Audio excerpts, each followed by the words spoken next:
I designed Layla in 2014, and when I started out to design that earpiece, I wanted to make something that was good enough that you could master a record on.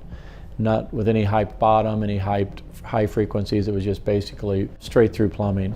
It was just like the recipe actually just all blended together and worked.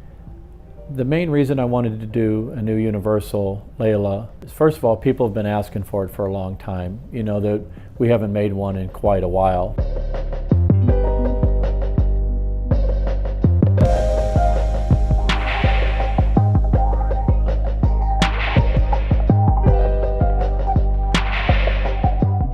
I was looking for a new form factor because with the 12 drivers and all the silicone tubes and everything it takes to put it in phase, it was really too large of a package. As even by taking the size out and using new technologies to miniaturize the Layla, I wanted to make sure it had the exact same frequency response and tonality that the original Layla had.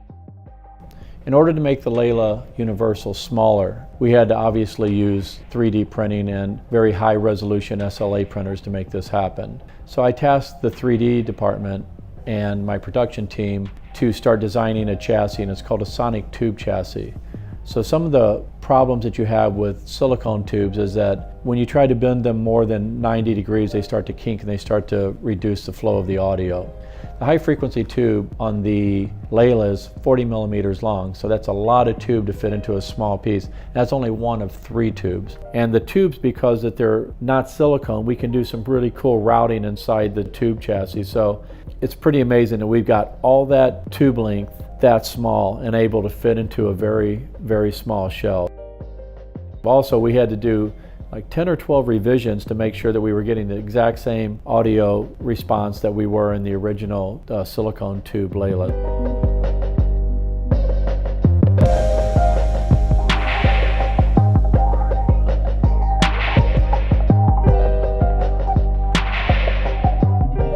I'm really pleased with the outcome of this. It's spot on to the original Layla frequency response and tonality. With the development of the sonic tube chassis, we're able to place 12 drivers into the most compact shape we've ever done. This in turn allowed us to shrink the shell to the smallest shell size we've ever been able to fit a Layla into. The angle of the bore follows the angle of the ear canal, allowing for a lower profile and a more comfortable fit. The shell is machined from a solid block made up of hundreds of layers of carbon fiber, which reduces the weight and also increases the strength of the shell. The shell is 45% lighter than the full metal jacket Layla.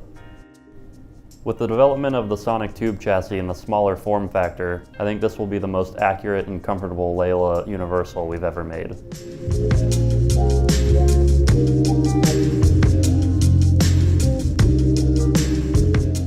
One of the key features of this Layla is we use the acoustic sound chamber at the end of the sound bore.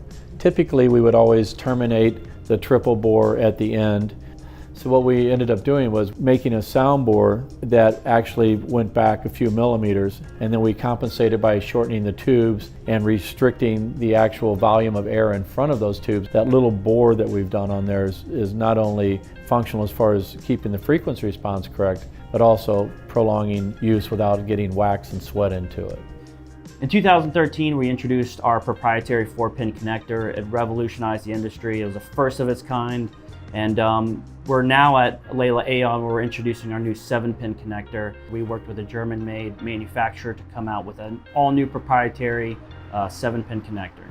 It's wet-proof. The connector is very easy to align. We completely redesigned the entire cable.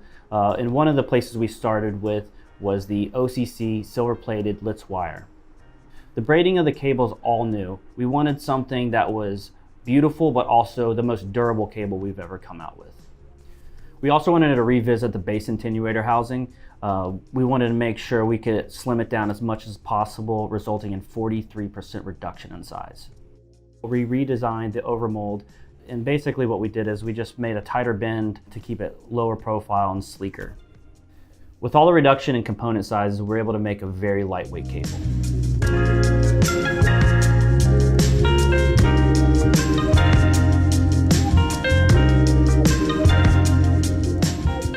Everything about this earpiece, other than the audio signature and the frequency response, is totally brand new. The cable's brand new, the attenuator's brand new, the materials we're using is brand new, the connector's brand new, the sonic tube chassis is brand new. So we basically have taken the future and blended it with the old school, and I think we made an amazing earpiece with this particular process that we've gone through.